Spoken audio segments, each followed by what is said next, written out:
oh, I'm in high school now, like I can start dating. Know what your priorities are. Grow up. Always, confidence does not mean cocky. Single for life. Shoot for the moon and you'll land amongst the stars.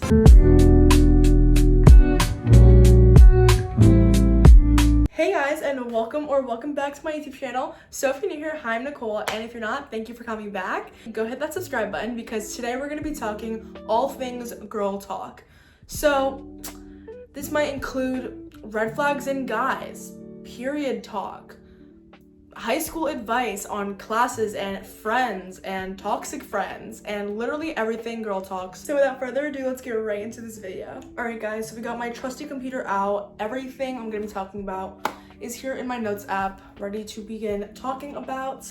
So although this is a girl talk video, this does not mean that it's open to just girls. This is literally open to anyone, and especially that's also not limited to just high school students. This can be open to middle school students, literally anyone.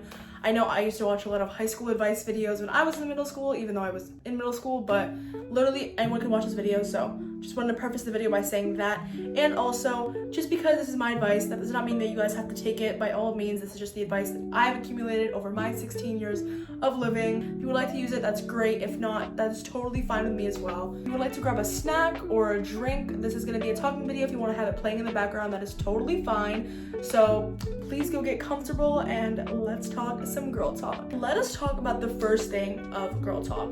So we're going to start with high school. So in high school, you obviously have to take classes because, well, that's high school for you guys. A lot of the times, the students actually get to choose their classes in high school. So I know in my school particularly, I go to a magnet school, so I actually don't go to my town high school. But for my school in particular, I get more choice junior year as opposed to freshman and sophomore. In fact, I don't think freshman and sophomore year I even got that many choices. I pretty much just got choices for electives. That was pretty much just kind of, they gave me the schedule and I go in and so be it. But now going into junior year, I have so many more options on what classes I want to take. So there's AP classes, IB diploma, so many classes that you can choose from. I decided to partake in the IB diploma program. So that just basically means that I'll be a candidate as part of that IB program. It's just a bunch of IB classes that you take instead of AP, but that does not mean that I will not be taking AP classes because I'm taking 2 AP classes and 3 IB classes. So just to preface that by saying that, because I know a lot of schools are different and some may not offer the IB diploma, but that is what I'm taking next year.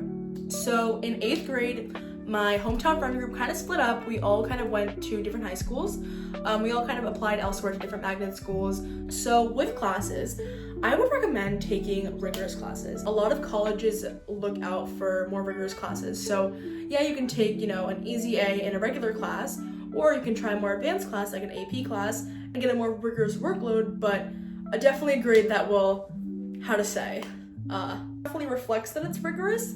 I just probably prefer the route of taking the more rigorous class because it shows college the rigor that you take and the kind of determination that you are able to. I think colleges like to see that you really put in your effort and tried more, because that's just kind of what they like to see. Second thing I would like to talk about with classes is get a planner. Whether that is Notion or on your regular old notes, or even if it's in a notebook, I would so recommend getting a planner. It makes life 10 times easier. You never know how many assignments you're truly gonna get until you get them. I would probably have like 10 assignments throughout the day, plus studying, and that would be crazy to just remember in my mind.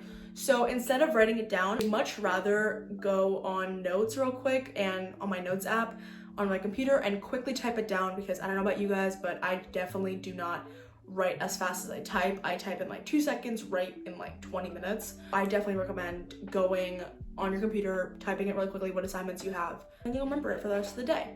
Okay guys, so still staying in the kind of academic realm, let's talk about SAT and ACT. So as someone who's about to take her ACT test, I don't have many tips on this except for just literally study every single day.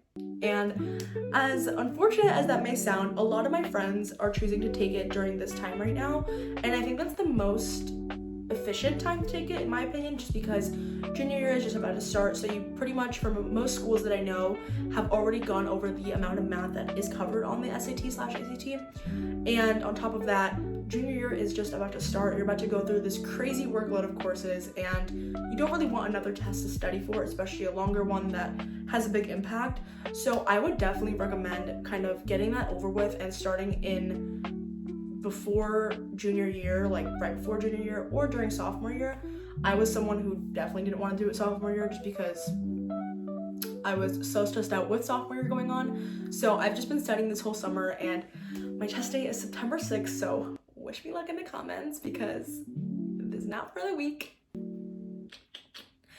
So I've just been literally doing a practice test every day. It's a bit harder to study for the ACT because it's not as well known on the coast that I'm from. A lot of my friends are doing the SAT, but I just found that when choosing which one to take, I think it's best to take a practice test of both and see which one you do better on, or which one you think is better for you, as in like easier wise.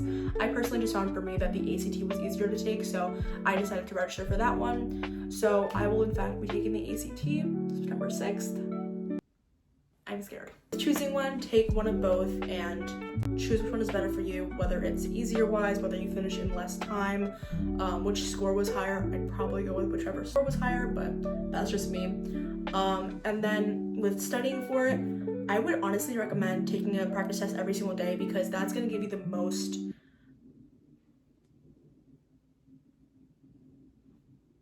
experience with it. Like, it's gonna give you the most accurate example of how you're actually gonna do on the actual test. But then again, I'm just about to take it. But I also recommend taking it now just because not only about the course load in junior year, but also you're probably gonna wanna take it more than once unless you do you. Not me, but 8. Is my kind of spiel on the SAT, ACT. And now that we're done with academics, let's talk about friends.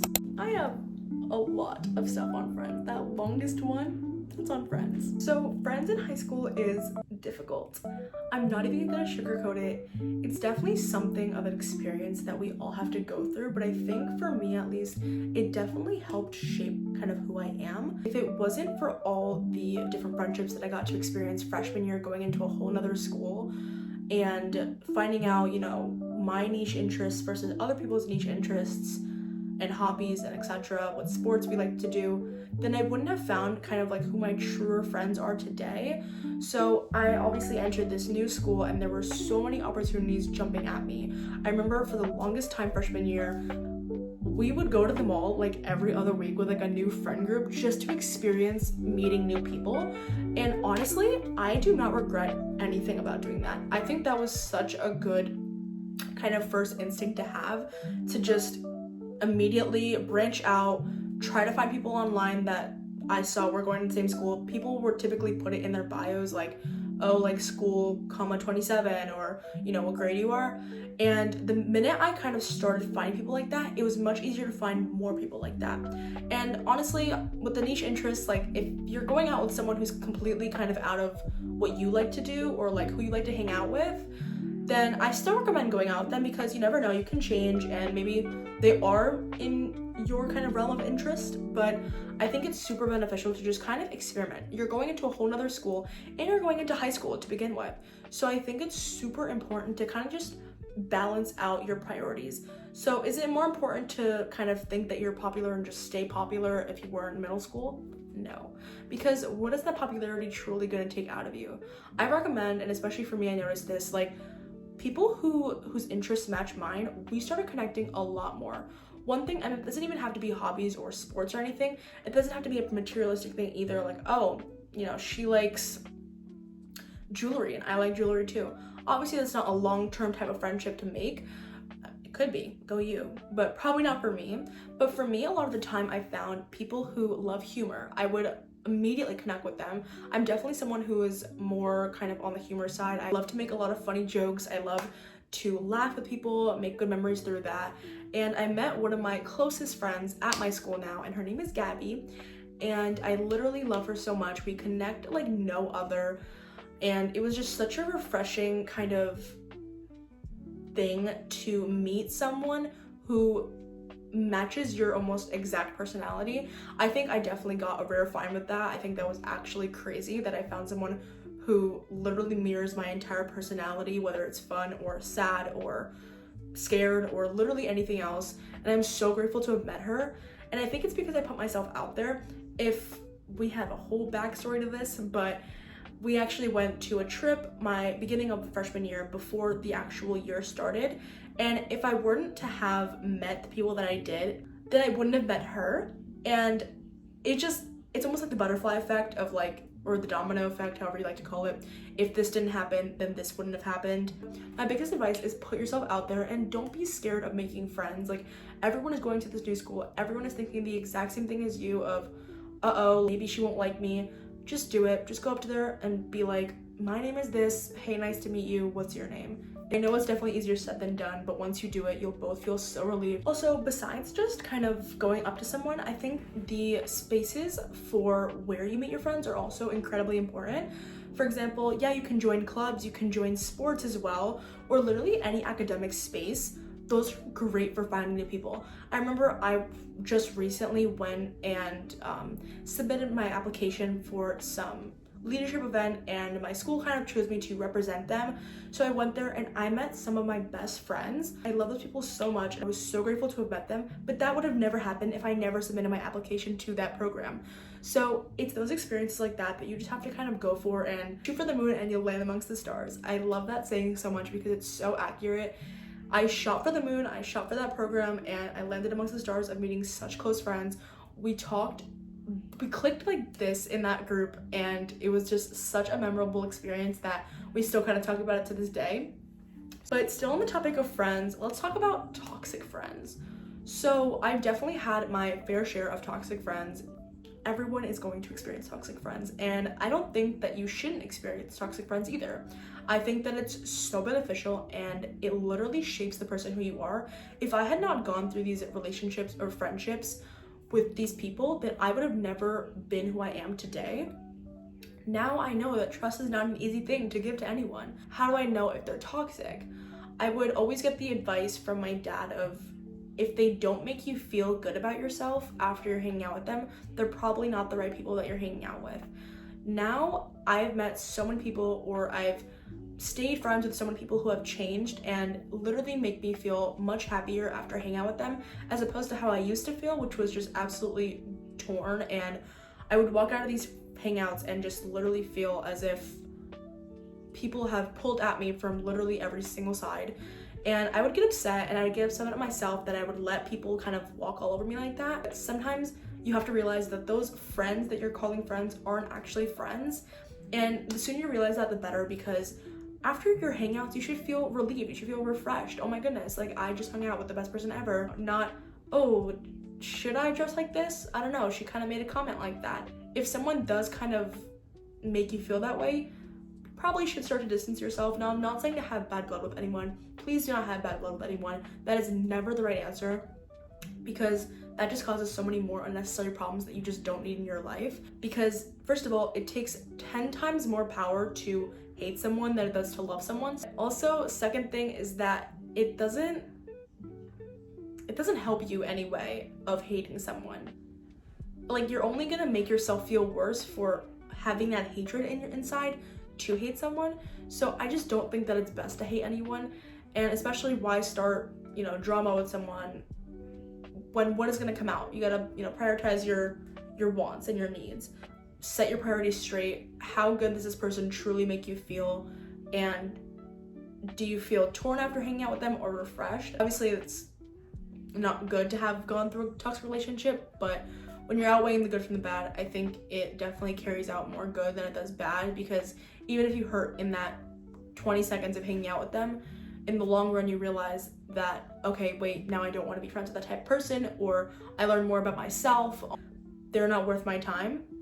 I'm probably not going to be friends with someone like that in the future. That's just kind of my thought process to toxic friends. Take it or leave it. Totally up to you. That's just kind of my experience. Trust is easily lost, so remember that. make sure you're checking yourself on if people are making you feel worse or better after a hangout. They're talking bad about someone else, you shouldn't be a part of that. And another thing with toxic friends is that if you're telling them good news about yourself and they're kind of making you feel bad about it or kind of bashing down your excitement or literally anything, then it's most likely jealousy, and you probably shouldn't be surrounding yourself around that person, or at least, again, communicate with them, tell them that it's bothering you that they're acting like that, because again, your friends should be uplifting you, not bringing you down and just downgrading your every move. That is definitely not what a friend should be there for. They should support you in all of your endeavors. So if you ever just feel like, you know, I just got an A on a test, then they're like, oh, of course you did, like you're like this, and that's probably not how they should be reacting. So I would definitely suggest either communicating with that or slowly kind of distancing yourself. It doesn't mean say, oh, I hate you, let's stop talking. That's completely not what I mean. I just mean, I don't really like the way, you know, that person says something, let me just not be as close friends with them as I was. Now let's talk about my favorite subject, boys. Definitely a subject I think it was definitely important to bring up in the girl talk video. As much as I probably don't want to talk about this topic, it's definitely something that's important to talk about with us girls. Okay, I think with dating, I personally have never dated before. That's just kind of my cup of tea. I'll be so honest with that. And honestly, right now, I don't feel like I should. I think the most important mindset to have is that it'll come to you when it does, like when you're ready. And I think, as cliche as it sounds, I've been under that mindset of if I'm not ready, it won't come to me. And when I am ready, it will. So I'm not gonna try to force anything. I know freshman year, I definitely, you know, there's definitely a topic that was always on my mind of, oh, I'm in high school now, like I can start dating. But it's not just about, oh, I'm in high school, I've reached that age of when people in the movies date. It's also about, are you ready to start dating? Do you have all your priorities straight, and are you succeeding in all your classes and succeeding in all those different kind of subtopics in your life to begin dating? Because dating in reality, I know I don't have experience with it, but it's taking care of another person. So if you don't feel comfortable enough with taking care of yourself, then how are you supposed to take care of a whole other person? That's just kind of my taste on that. I don't think that it's healthy for someone to take on the caring of another person when they themselves have not had it all figured out, balanced out. So I think definitely know what your priorities are, and from there you can decide if you're ready for dating at whatever age you are or not. I think that especially going to junior year, I'm gonna be super busy all the time. Even in the summer, I have my law internship, I'm working at Hollister, I'm even a private piano teacher. I have a lot going on all the time, and I'm studying for the ACT on top of that. I just wouldn't have time right now to kind of be with another person. I don't think that I'm ready, and I'm totally fine with being single. Like, single for life. I'm just kidding. No, not single for life. Please no. But I just know that, you know, the universe is gonna send over whoever it is when they're ready, when I'm ready. I do want to add kind of what my type is, not looks wise. I mean, obviously, you know, have good looks, but like, you don't have to be like a model, but like, have good looks. Never ever kind of let your standards go down. For my standards, or like my kind of type personality wise, I think that first of all, a big thing is just respect. Having respect for your parents, your friends, me, obviously, my family in general. That's just like a thing that you should have. But also, same thing kind of goes with humor, in my opinion. Like, I again am someone who's so humor oriented. Like, I love a good joke, and with that comes the fact of wanting someone who can take a joke. I think you should be able to take a joke, laugh at a joke, and not just kind of feel awkwarded out by them. You can make me laugh, and I love laughing. I'm also pretty big on just kindness. Like, if you just see an old lady walking across the street and you just want to go help her, like, that is the sweetest thing ever. Like, go help her, girl. Go help her. You get it. You get it, girl. Well, not girl, but you get it, guy. You get it. But like, that is just such a cute thing to do, and I'm like obsessed with that. So if you're kind, that's so sweet. So we have respect, kindness, humor so far. I prefer a little bit of athleticism. I'm not saying you have to be a whole bodybuilder. Don't take it like that, please. But like, I think for me at least, I've grown up doing sports all my life. I do enjoy going to the gym when I have the opportunity. I've done basketball, soccer, rhythmic gymnastics, artistic gymnastics, dance. A little bit tennis, a little bit volleyball, lacrosse. I've done like 9 sports though. I've done cheer too, and I plan to do more. So if you kind of don't like athletics, you don't like sports, probably not the one for me. Totally okay, just not the one for me. And on that same subject, I think loyalty is just a huge one. I think again, it goes unspoken. Like, you should just be loyal to your partner, whoever you are. Like, that's just like a unspoken rule again. The thing that I look for is also being driven. Like, if you are just kind of like, oh, live life, like, surf's up, groovy dude. like, get a life. I think you should have your priorities straight, because I know I will have mine straight, and you should think about the fact that you want a future and you want to be educated. Just in general, being determined and driven, like, that's something I look for because I like to do those things. So if possible, please do. Let's talk about red flags in a guy. Not being loyal to his partner. That's just not being respectful, because who's not respectful? That's just bad. Why would you not want to be respectful? And then also another one that I hate is like pick me guys. They're like, oh, like, I guess he'll just go without me, or I guess no one will ever love me. Like, girl, grow up. At that point, get some help, because no. Like, with that comes a little bit of confidence. You don't have to be all cocky. Confidence does not mean cocky. I'm gonna say it again for the ones in the back. Confidence does not mean cocky. Okay, so another thing to talk about is sports. So in high school, you're definitely gonna have a lot of different sports offered to you. Especially for me, I know that I have been playing basketball for my entire life. I've literally been playing since I was in 2nd grade. Like, it was my entire sport, my entire life. I would do a bunch of sports on top of that, but basketball was definitely my main sport. However, a lot of that changed sophomore year. We were doing a lot of cuts sophomore year. It was definitely hard to deal with that rejection at first, because it feels like, oh my god, my entire life is crashing down. How could, you know, something that I've done for so long kind of just slap me in the face like that? But you know what? I thought about it, and it literally was that exact piece of advice of a door closes, another one opens. Because if that had never happened, I would have never thought to join lacrosse. Or you could have thought, oh, well, Nicole, you know, winter is for basketball. That's a winter sport. Lacrosse is a spring sport. But I was under the impression of I can only really do one sport with, you know, my school schedule is pretty tight. I can really only do 1 season. I can't really do 2 seasons. But because I didn't go on the basketball team, I thought, well, I need a sport to kind of keep me going, kind of keep me healthy and running. And I was like, wait, I kind of always found lacrosse interesting, and I played soccer, I played basketball, which are kind of a mix of both, if you could say. What if I tried this out? So, you know, I kind of got in contact with a lot of my friends who, some of them were on the basketball team and had done lacrosse or were doing lacrosse, and others just I knew from classes who were doing lacrosse.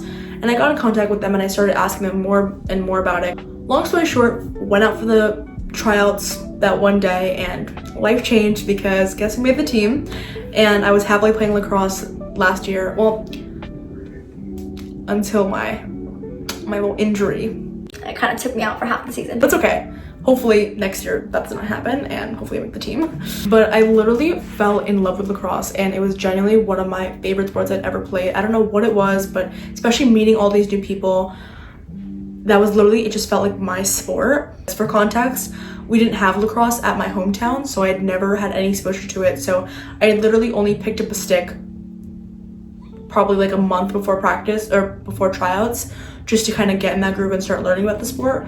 But I was so committed to learning about it that I just picked up that stick, tried as hard as I could to have my friends kind of coach me around, teach me about the game, and even going on YouTube videos myself, kind of teaching myself about the game. And I did it, and there you go, the door opened. And I think my biggest advice with sports is join what you love. Like, even if you're afraid of, like I joined sophomore year, which actually happened to me, I never would have found that sport though. So I think the most important part is just joining what you love, and you'll never know, you know, who you'll meet. I'm so grateful to have kind of gone on that journey of rejection, because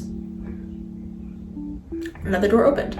That's just kind of the universe redirecting you towards your path. Whether it's a school or a crush or a sport, rejection is redirection. And never take it personally. It most likely is gonna never be you, and it's just, you know, that person or that team, their loss. Okay guys, and let's get to the girliest part of this girl talk video, and that is periods. I think that it's a very necessary part to talk about in this video because obviously all girls go through it. First of all, you should never be grossed out by your period, ever. It's such a natural thing to happen to a woman's body, and you're becoming a woman. Never ever be embarrassed of it. And I know it's difficult because, you know, when you're leaking through your clothes, hopefully that never happens to you, but a lot of the times it will happen. Happened to me multiple times. If you're leaking through clothes, do not be embarrassed. I'm sure there's a girl there next to you who understands. Another recommendation I have for that is definitely have a period bag with you in school because you never know when she's gonna hit. And I think my best piece of advice is to get a tracker. Now, if you have irregular periods, that might be a little bit more difficult for you, but for me, I've gotten my favorite period tracker. I literally think it's just called that, it's period tracker, and the actual app's kind of like thumbnail, if you will, the cover is like a picture of a flower. I love that. I literally got introduced to it the second I got mine. But definitely recommend a period tracker because it will literally save your life. Like, instead of wearing white on a day that you don't know if you're gonna get it or not, you're gonna know at least the time frame. Even if it's not the exact day, you're gonna know at least the time frame of when it's coming, so at least you know not to wear white or something. But definitely bring a bag with you. I recommend putting not only pads and tampons or whatever you use in there, but also I would definitely recommend bringing another pair of underwear because, you know what, at the end of the day, you never know. Aunt Flo might just hit whatever Aunt Flo wants to hit. I'd also recommend putting like Tylenol or Advil or, I don't know, ibuprofen, whatever works for you, because I know for me, for example, I get horrible cramps on my period and also sometimes on occasion bad headaches. And I'm sure, you know, the girls around you will probably have period bags with them if you don't. So, all right, next off, let's talk about negative body image.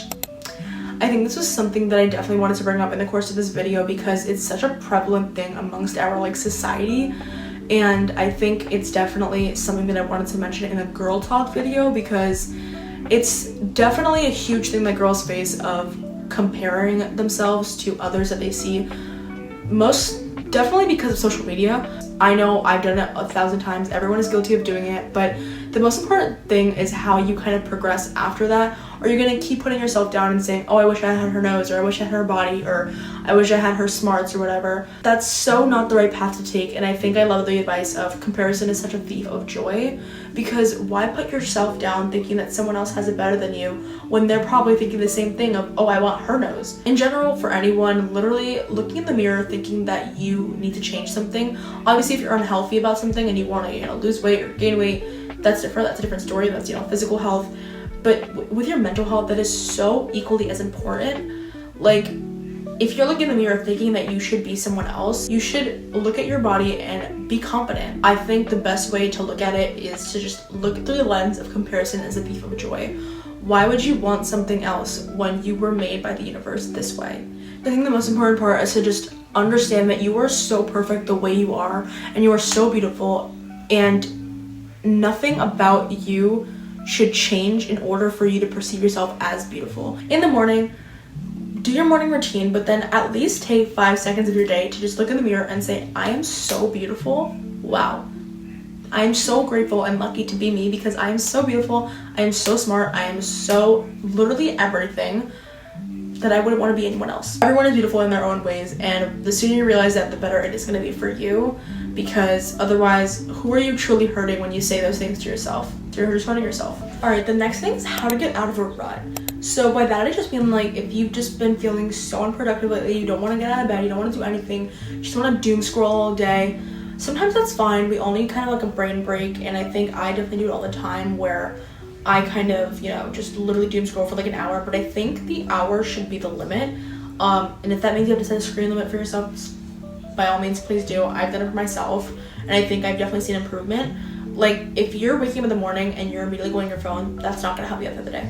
I like to use the 1, 2, 3 method, and by that I just mean you give yourself 3 seconds to get up, and the reason this works is because your brain doesn't have enough time to think about not getting up, so at the time you're on 3, your brain is just up. It doesn't have enough time to think about, oh, well, I don't want to get up, you're just already up. So by that, it'll be so much easier to just kind of move around your day. For me, I also just like to make my mornings kind of aesthetic. That just kind of gets me out of my rut. If, you know, I'm just like grabbing water in some regular cup, I like to drink my water in my Stanley. Even if you're not going anywhere, I think honestly just doing your hair or your makeup even helps. Another thing for me is I love going to the gym. Like, I think the minute I go to the gym, I feel 10 times more productive. I literally walk out of there thinking, wow, I just did that. Eat some yummy food or some really healthy food that'll make you feel good about yourself, and you are literally out of your rut already because you just had a whole productive morning, whole productive day. By then, you're already doing something so productive that you're already out of your rut. So there you go. That's how to get out of a rut 101 by Nicole Arno. And yeah, please go hit that subscribe button, hit that like button, and leave a comment down below, turn on post notifications, and I'll see you all next week. Love you guys so much. Bye.